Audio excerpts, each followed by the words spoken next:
नमस्कार। बातमी आहे अक्कलकोट तालुक्यातील नागणसूर जिल्हा परिषद गटातील। नागणसूर जिल्हा परिषद मतदारसंघातून गिरमला गंगोंडा यांनाच उमेदवारी मिळावी अशी सर्वसामान्य कार्यकर्त्यांमधून मागणी होत आहे। बातमी सविस्तर पाहूयात, पण त्या अगोदर जर आमचं चॅनल सबस्क्राइब केलेलं नसेल तर हॅलो सोलापूर न्यूज चॅनलला सबस्क्राइब करा, जेणेकरून अक्कलकोट तालुक्यातील राजकीय घडामोडीसह सोलापूर जिल्ह्यातील महत्त्वपूर्ण बातम्या आपणास लवकरात लवकर पोहोचतील।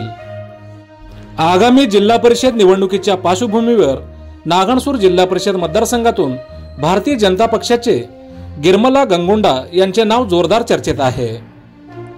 नागणसूर गावचे उपसरपंच पद भूषवत असताना गिरमला गंगोंडा यांनी कामगार, तरुण, शेतकरी, महिला वर्ग या सर्व घटकाशी थेट संपर्क साधत समस्या जाणून घेत होते। विकास कामासाठी प्रामाणिकपणे झटणारा नेता म्हणून त्यांच्याकडे पाहिले जाते असे कार्यकर्त्यांमधून बोलले जात आहे।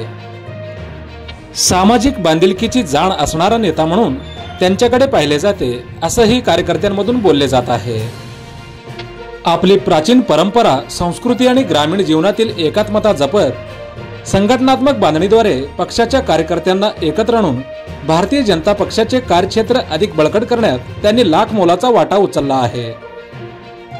त्यामुळे आगामी होणाऱ्या जिल्हा परिषद निवडणुकीत भारतीय जनता पार्टीतर्फे नागणसूर जिल्हा परिषद मतदारसंघातून गिरमला गंगोंडा यांनाच उमेदवारी मिळावी अशी मागणी कार्यकर्त्यांमधून जोर धरत आहे। नागणसूर जिल्हा परिषद मतदारसंघाचे भाजपचे नेते गिरमला गंगोंडा हे केवळ राजकारणी नसून जनतेचा सोबती, सर्वांसाठी उपलब्ध आणि नेहमीच कामात पुढे असलेला माणूस म्हणून ओळखले जातात। त्यांच्या नेतृत्वाखाली नागणसूर जिल्हा परिषद मतदारसंघाला विकासाची नवी दिशा मिळेल असा ठाम विश्वास कार्यकर्त्यांमधून व्यक्त होत आहे आणि त्यामुळेच त्यांनाच या मतदारसंघात उमेदवारी मिळावी अशी मागणी देखील जोर धरत आहे।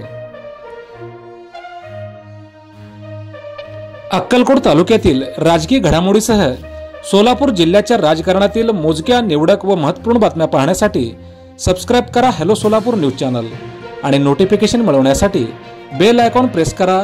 धन्यवाद।